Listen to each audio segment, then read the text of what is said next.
Hello friends, welcome to my channel. இது போல் நமக்கு ஒரு 2 தக்காளி செடி இருந்தால் போதுங்க.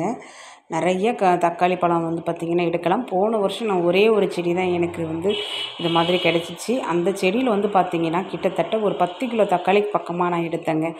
2 நாளைக்கு ஒரு டைம் பார்த்திங்கன்னா 2 கிலோ தக்காளி பறித்தேன். அது பார்த்திங்கன்னா நம்ம ஏற்கனவே வீடியோ போஸ்ட் பண்ணியிருக்கோம். இந்த தக்காளி பார்த்திங்கன்னா நல்லா கொத்து கொத்தாக தக்காளி வைக்கும். இது கொடி ரக தக்காளிங்க.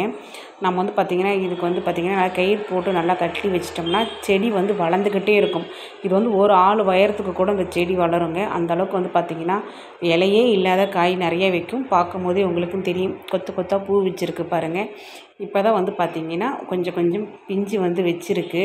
இன்னும் ஒரு 20 நாள் ஆச்சுன்னா செடி ஃபுல்லாக வெறும் தக்காளியாக தான் இருக்கும். போன வருஷம் ஒரு செடியில் அவ்வளோ பழம் பறித்தோம். அப்போவே அவ்வளோ சந்தோஷமாக இருந்துச்சு. இந்த வருஷம் எனக்கு 2 செடி இருக்குது. இந்த 2 செடியிலையும் பார்த்திங்கன்னா நிறைய ஈல்டு எடுக்கலாம். பார்க்கும் போதே தெரியும், கொத்து கொத்தாக வைக்குங்க. அதே மாதிரி சொத்து இது மாதிரி எந்த ஒரு இது வராது. இது ஒரு பூச்சி தாக்குதல் எதுவுமே இல்லாத இந்த ரகம் நல்லா வளர்ந்து வருதுங்க. இந்த பார்த்திங்கன்னா செடியெலாம் வாங்கிலாம் வைக்கல. நம்ம வீட்டுக்கு வாங்குகிற தக்காளி பார்த்திங்கன்னா வேஸ்ட் ஆகிறது எடுத்து போட்டு தான் அதில் எல்லாமே ஒரு பழம் போட்டோம்னா அதில் ஒரு செடி தாங்க கொஞ்சம் ஹெல்த்தியாக ஒன்று வரும். அது மாதிரி இந்த 2 செடியை நாங்கள் எடுத்து வச்சுருக்கோம். பாருங்கள், செடி இப்போவே பார்த்திங்கன்னா நல்லா வளர்ந்துருக்கு. இந்த செடி வச்சு ஒரு 20 நாள் தான் இருக்கும்.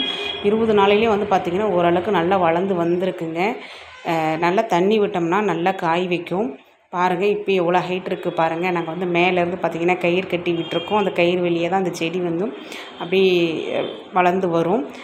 இந்த கயிறுலாம் தாங்காது, இன்னும் கொஞ்சம் ஸ்ட்ராங்காக போடணுங்க. அந்தளவுக்கு பார்த்திங்கன்னா காய் வெயிட் இருக்கும்.